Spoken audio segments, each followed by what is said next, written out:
Salut à toutes et à tous, c'est Jurassicverse et j'espère que vous allez bien. On se retrouve dans cette vidéo pour parler de la saison 4 de Jurassic World Chaos Theory qui est sortie il y a 2 jours au moment où je tourne cette vidéo, c'est-à-dire le 20 novembre. Et je vais tout simplement dire mon avis sur cette dernière saison de la série Chaos Theory qui a un peu clôturé l'histoire des campeurs, en tout cas pour l'instant. Et la vidéo sera divisée en 2 parties. Une première partie où je dirai mon avis en essayant de spoiler le moins possible, donc elle sera évidemment plus courte, et une deuxième partie où je parlerai de mon avis avec tous les spoilers, etc. Donc vous pouvez directement passer à la partie avec spoilers si vous avez déjà vu la série ou bien ou que vous en fichez un peu d'être spoilé. Enfin bref, passons tout de suite à la première partie, la partie sans spoiler. Mais vous allez tout de même me poser la question, qu'est-ce que j'en ai pensé finalement de cette saison 4 ? Eh bien, je dois dire qu'elle était tout simplement incroyable. C'était peut-être même la saison la plus chouette, ou en tout cas celle que j'ai le plus apprécié de la théorie du chaos. J'ai l'impression que je dis ça à peu près à chaque fois que je fais une vidéo sur mon avis de la théorie du chaos, mais toutes les saisons sont vraiment incroyables. Mais celle-là, elle a vraiment très bien répondu à mes attentes. On s'y attendait un petit peu avec le trailer. On s'attendait à beaucoup de trucs, mais il y avait quand même des retournements de situation, des choses imprévues. Il y avait vraiment un peu, sans vouloir trop vous spoiler, une ambiance dans les campeurs qu'on pouvait assez bien ressentir et qui évoluait au fur et à mesure de la saison. Je vais pas vous dire entre qui est qui, etc. Mais en tout cas, vraiment, cette relation entre les campeurs était très bien formulée.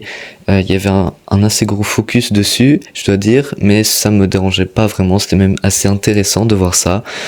Et côté dinosaures, à nouveau, on s'y attendait, hein, pour ceux qui ont vu ma vidéo d'analyse du trailer. Tous les dinosaures qui étaient dans le trailer étaient dedans. Certaines scènes ont été un peu modifiées. Je vous dis pas lesquelles. Attention, hein, c'est sans spoiler la partie. Et vraiment, il y en a des dinosaures qui ont été juste très bien utilisés, très bien mis en valeur, si je puis dire, comme principalement ceux en fait qui n'ont pas vraiment eu de temps d'écran ou pas assez eu de temps d'écran dans Jurassic World Dominion. Donc franchement, c'était incroyable. À nouveau, je vais plus en dire dans la partie avec spoiler, donc n'hésitez pas à la regarder, enfin sauf si vous voulez pas être spoilé, évidemment. Pour résumer un petit peu, je vous conseille vraiment de regarder cette saison 4. Elle est juste incroyable. Je lui mettrais entre 9 et 10 sur 10 parce que vraiment j'étais très ému quand j'ai regardé. Il y avait vraiment des moments très émotifs. Et voilà, juste allez la regarder, et quand vous l'aurez regardé, n'hésitez pas à dire en commentaire ce que vous en pensez. Mais évidemment, attention à ne pas trop spoiler à nouveau pour ceux qui n'ont pas vu la série. La première chose dont j'aimerais parler dans cette partie avec spoiler, c'est la relation des campeurs entre eux, principalement la relation entre Darius et Brooklyn. Au début, leur relation n'est pas super, vu que Brooklyn se rappelle toujours que Darius lui a dit « je t'aime », et ils se font un peu pas trop confiance, vu que Brooklyn, elle n'est pas toujours aussi sociable qu'elle l'était avant. Elle utilise Elijah, c'est-à-dire le membre fondateur du FLD, Front Libérateur des Dinosaures, et donc tout le monde commence à plus trop avoir confiance en elle. Mais au fur et à mesure que la série avance, ils commencent tout doucement à se refaire confiance. Certains plus vite que d'autres, comme par exemple Darius qui s'explique avec Brooklyn, et je trouve ça assez intéressant. C'est quand même un peu un point très important dans toute cette saison 4, en fait, la relation entre Brooklyn et les autres campeurs, et les campeurs entre eux. Par exemple, il y a Sammy et Yaz qui ont rompu, mais dans la saison 4, ils se remettent ensemble. Bon, ça c'est peut-être un peu, je vais pas dire tiré par les cheveux, mais c'est juste pour faire un peu plaisir à tout le monde que voilà, ils se remettent ensemble. Je trouvais ça peut-être pas utile, mais en vrai c'est quand même cool, on va pas se mentir. En restant dans le sujet des campeurs, il y a un moment où Ben sauve Brooklyn d'une espèce d'attaque de stégosaure, et il y a une épine qui rentre dans la zone de son foie, plus ou moins. Et ça, c'était un peu, je vais pas dire traumatisant, mais c'était très émouvant, je trouve, vu que son état empire de plus en plus, etc. Ils essayent vraiment de le sauver, ils font plein de trucs pour le sauver, etc. Mais ils n'y arrivent pas, il y a toujours des difficultés. Et ça, c'est un peu le côté mature, entre guillemets, de la saison 4, où c'est un peu des adolescents, enfin pas des adolescents, plutôt des adultes, Et vraiment, ils essayent de sauver, de trouver des moyens. Il n'y a pas toujours cette facilité, justement, c'est un peu plus difficile pour eux de le sauver, si on veut. Je trouvais ça assez triste, mais en même temps assez intéressant, vu qu'on sort un peu de cet esprit colo du Crétacé, jeune, tout ça, et un peu plus de difficulté, un peu plus de suspense aussi. Mais bon, à la fin, il est vivant, voilà, c'est super. Il a quand même des problèmes de respiration, mais tout va bien, tout est bien qui finit bien si on veut. Mais sortons un peu du thème des campeurs et parlons un peu des dinosaures. On a notamment Rexy, qui apparaît beaucoup plus longtemps que dans Dominion. En fait, tous les dinosaures apparaissent plus longtemps que dans Dominion, que ce soit le Quetzal, enfin qui n'est pas un dinosaure en l'occurrence, les Dilophosaures, il y a même des Atrocéraptors, mais je vais en parler plus tard, le Giganotosaure, etc. etc. Mais Rexy, il a un rôle plus ou moins important. Et on sent que quand elle se bat, je vais y revenir plus tard sur ses combats, on sent un peu qu'elle est vieille, qu'elle a pris de l'âge, etc. Mais elle s'en sort toujours. Elle est pas morte dans cette saison, ce que je trouvais bien.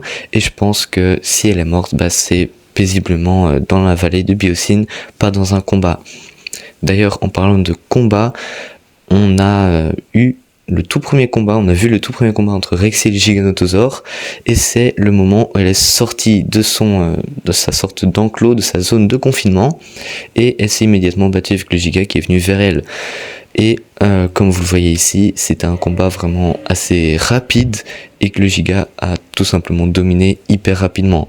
Et ça, je trouvais ça assez intéressant de voir ça, la différence de niveau entre le Giga et le T-Rex tout simplement, parce que Rexy elle est vieille bien évidemment, enfin âgée plutôt, et aussi voir un peu des combats comme ça, je trouve ça très intéressant, vu que le combat final entre Rexy, Giga et Terry, il était bien, mais ça aurait été peut-être mieux de voir un peu plus de concurrence entre les deux super prédateurs. On a eu un très rapide combat si on peut dire dans Dominion, mais enfin c'était pas vraiment un combat. C'était plus une bataille pour de la nourriture, mais on sait pourquoi il n'y a pas eu de combat, c'est parce qu'avant ils sont déjà battus et le Giga a tout simplement triomphé assez rapidement. Et suite à ce combat, on a vraiment vu que c'est le Giga, un peu le prédateur alpha. On a également eu un autre combat assez rapide entre Rexy et le Giga, mais on n'a pas vraiment vu la fin. On suppose que le Giga a gagné, ou peut-être que Rexy a gagné, mais je pense que c'est plutôt le Giga. D'ailleurs, en parlant de lui, il a eu beaucoup plus de temps d'écran, on l'a beaucoup plus vu. Je trouve ça vraiment très très chouette. On l'a aussi vu un peu chasser les campeurs. On a aussi senti un peu sa dominance dans la vallée de Biosyn, parce que à chaque fois qu'on entendait son hurlement, les autres dinosaures s'enfuyaient, comme par exemple les Dilophosaures, ils voulaient pas l'affronter. Donc globalement c'était juste incroyable, ça a vraiment fait du bien je pense à tout le monde de plus voir ce dinosaure, c'était incroyable. En parlant d'animaux de Biosyn, on a également le Quetzalcoatlus qui a fait une assez grande apparition. À nouveau, il chassait les campeurs un peu partout. On les a vus, les campeurs qui étaient dans un des centres de recherche. Je pense que ça s'appelle comme ça, du sanctuaire Biosyn, et il essaie vraiment de les manger. Ce qui est assez réaliste vu que un humain pour un Quetzalcoatlus, c'est un bon repas en vrai. En revanche, ce qui est un peu moins réaliste, c'est le moment où il soulève la voiture du sol, vu que un Quetzal ça pèse 250 kg et une voiture ça pèse peut-être dans les 3 tonnes, ce type de voiture. Donc c'était pas très très réaliste, mais en vrai c'était très cool. Aussi au début quand on l'a vu pour chasser l'hélicoptère, il y avait aussi le système répulsif des aériens qui fonctionnait cette fois-ci. Donc franchement plein d'un peu easter egg par rapport à Dominion, très chouette, très apprécié. En revanche, une erreur, un des seuls bémols de cette saison 4, c'est qu'en fait le Quetzalcoatlus a attaqué l'avion des Kelawatts Fengredi Éclair des Rings après que les campeurs aient atterri, alors que théoriquement, ils sont partis avant que les campeurs ne décollent. Donc c'est un peu une erreur de timing de la part de Colin Trevorrow et des autres directeurs de cette saison 4. C'est pas non plus trop grave, mais c'est un peu dommage quoi. Une autre erreur, c'est la griffe du Thérézinosaure. Enfin, il a toujours toutes ses griffes, alors que dans Dominion, il en a une qui était cassée, mais bon, à nouveau, petite erreur, pas trop grave, je trouve.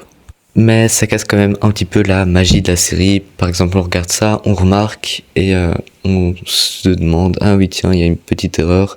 Après, c'est pas non plus de quoi en faire tout un drame, mais c'est un peu ce genre de truc... ce genre de petits détails qu'il faudrait remarquer. Enfin, c'est pas trop grave à nouveau. Une autre espèce de dinosaure que j'aimerais parler, avant de tout doucement conclure, c'est les Atrocéraptors.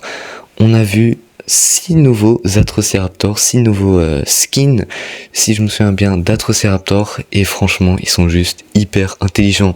On a vu un peu leur centre de dressage, où en gros c'est une salle blanche, toute blanche, avec certains murs, et c'est un espèce de labyrinthe, sauf que tous ces murs sont électrifiés.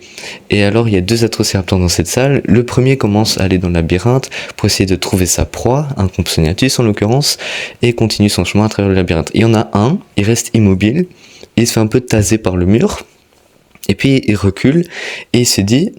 Enfin, je sais pas ce qu'il se dit exactement, mais il saute sur le mur. Il continue de se faire taser, mais il résiste à la douleur. Alors là, il saute d'un panneau à l'autre, et il est au-dessus du labyrinthe, en fait. Et pendant que l'autre, il continue à chercher la sortie à travers le labyrinthe, bah lui, juste, il sautait d'un panneau à l'autre, quoi. Et finalement, bah c'est lui qui a eu le Compsognathus en premier. À la fin, comme vous pouvez le voir ici, on leur a donné le signal de s'entretuer pour savoir qui est le plus fort, mais eux, au lieu de le faire, ils se sont dit bah je vais pas tuer ma propre espèce, c'est mon ami, et donc ils vont attaquer les humains qui ont fait les expérimentations sur eux. Et comme ils le disent eux-mêmes, c'est du jamais vu, ils sont juste hyper intelligents.